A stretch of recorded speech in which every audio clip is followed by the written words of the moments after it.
மனுஷனுடைய பருவத்திலேயே ரொம்ப ஆபத்தான மோசமான ஒரு பருவம் எதுன்னு கேட்டால் நம்ம கண்ணை மூடிக்கிட்டு டீனேஜ் அப்படின்னு சொல்லுவோம்.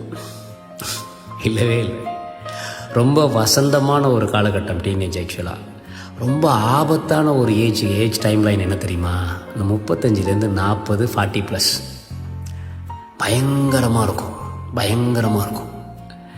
அவங்ககிட்ட போய் இந்த 40 35+ இருக்கக்கூடிய ஒரு ஆண்ட்டியோ பெண்ட்டியோ போய் உனக்கு தங்கம் வேணுமா, வைரம் வேணுமா, வைடூரியம் வேணுமா, பதவி வேணுமா, அப்படி இப்படின்னு கேட்டின்னு வைங்க, அவனை எல்லாம் தூக்கி போட்டு எனக்கு நிம்மதியாக தூங்குறதுக்கு ஒரு இடமும் மன அமைதியை தரக்கூடிய ஒரு குடும்ப சூழலையும் கொடுங்க, நிம்மதியை கொடுங்கன்னு கேட்பான்.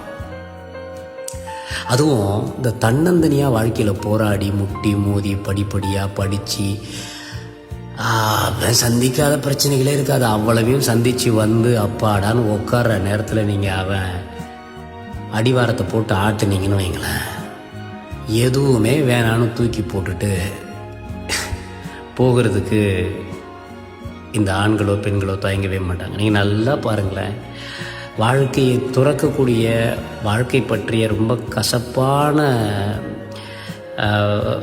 வயது ஆட்கள்லாம் நீங்கள் பார்த்தீங்கன்னா அவங்க இந்த ஏஜ் குரூப்பில் தான் இருப்பான். யாரெல்லாம் வாழ்க்கை வேணாம்னு சொல்லி கடந்து போகிறானோ அவன் எல்லாம் நீங்கள் இந்த ஏஜ் குரூப்பில் நீங்கள் அவனை தவறாக அந்த ஆணையோ பெண்ணையோ நீங்கள் மூவ் பண்ணிங்க, ட்ரிகர் பண்ணிங்கன்னா அவங்க எந்த முடிவையும் எடுக்கக்கூடிய நிலையில் தான் இருப்பாங்க.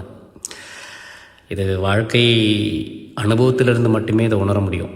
சொல்வதன் மூலமாக இது எந்த அளவுக்கு மற்றவங்களுக்கு போய் சேரும்னா எனக்கு தெரியல.